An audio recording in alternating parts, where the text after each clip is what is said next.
I'm standing up today.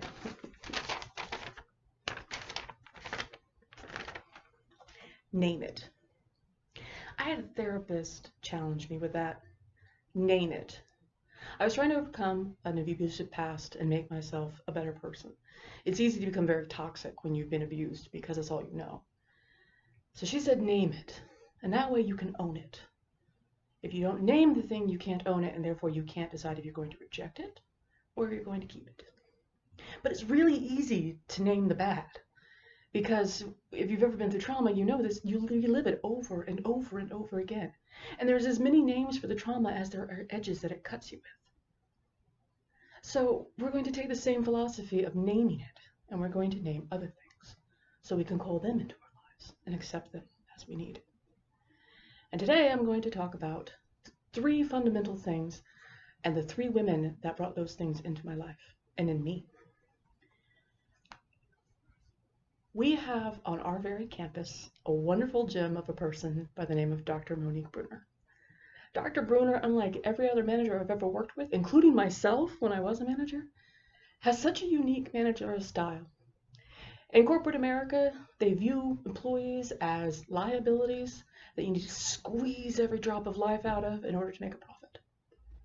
Dr. Bruner is different. She's more like a gardener. She sees the potential flower in you and she wants to cultivate it to the best of her ability. She does everything in her power to make you thrive and flourish. And I name that leadership. Leadership being placed on someone's shoulders can only come after friendship has been named. And in my friendship, I name a woman by the name of Michelle. Michelle is my oldest and dearest friend. We worked together a million years ago. We're still friends to this day. If there was a superpower of common sense, that's Michelle.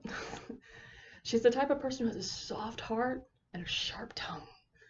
She has a better vision of you than you'll ever have of yourself, but she's so inspiring and she has such integrity that you want to live up to that vision because you like what you see through her eyes. And that's friendship.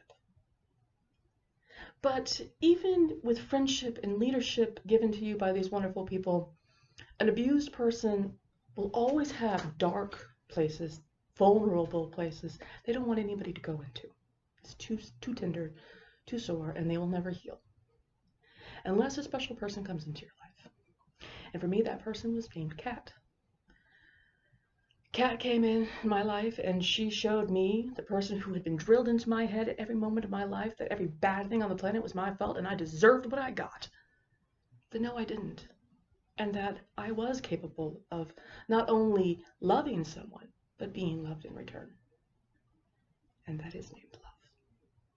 And so I find myself grateful to these 3 amazing women, Dr. Bruner, Michelle, and Kat, that even though 2 of them are now thousands of miles away living different lives, they've impacted me forever.